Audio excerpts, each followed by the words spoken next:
So for such a long time, your company has been focused in on your one brand. Any chance that you might branch out and launch another brand? Don't think so. One of the benefits of having a brand, finally, because we used to be 4 or 5, and work over the last 4 years or so has been all targeted at getting it down to one brand. One of the advantages of that has been focus. It's impossible to say what the future may bring, but it's hard for me to sit here today and envision us launching a separate brand. Not a brand that is focused on the same guest. Were we to go, for whatever reason or under God knows what circumstances, chase a different guest segment, perhaps. But we wouldn't launch a brand unless we had a very identifiable guest segment or guest need that we wanted to address. Being 100% owned and operated the way that we are means that we don't have to go create new brands just because there's an available lot at a desirable intersection. Those are not guest needs. Those are business needs generated by franchisors and franchisees and business circumstances. We don't have that in our world, in our structure. It's hard to say no to something forever, but we don't see that as an immediate development or as an immediate opportunity for extended stay. So knowing what you know about your guest and your brand and the industry as a whole, we're coming upon the next downturn, whether that's next month, next year, 2 years from now. What are you doing to prepare your company, encouraging your owners and franchisees to prepare? So two-part answer. The first is push back on the fact that we're coming upon the downturn. Where? How? Where is the evidence? Other than valuations, certainly as we shoot this video here in late January, clearly the valuations have taken a turn south over the last 2, 4, 5 weeks perhaps.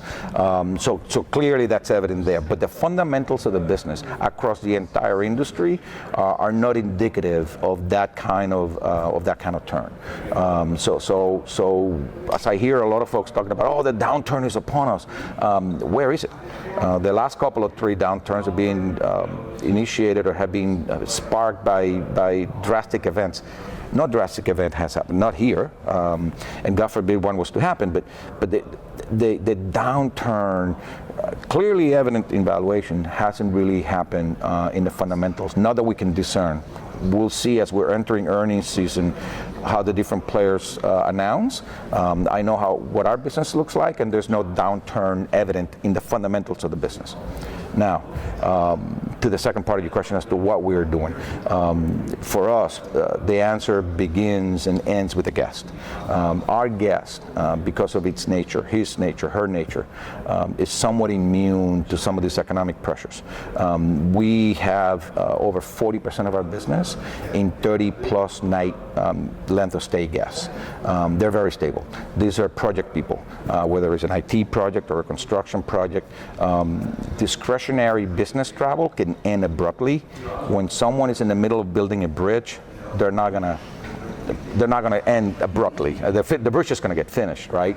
When people are relying on us as a place of residence because their home is being built or rebuilt, or God forbid there was some sort of situation that forced them out of their home, chances are that those situations are not subject to the economic pros and cons and the whiplash of the economy, the way that transient business or business travel or group travel may be.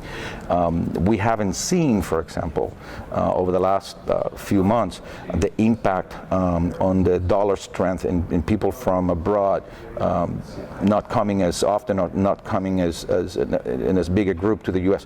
That's not our business. So we have been relatively immune from all of that. So for us, by focusing on the guest, by staying true to what we do and what we are, there is really no better preparation.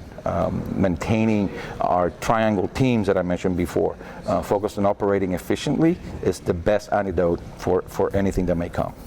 It sounds like you're prepared and then some. I like to think so, but only time, the true test only comes when the situation is in front of us. So. Great. Thanks so much, Jerry. Thanks for joining us. Thank you, Stephanie. Mm-hmm.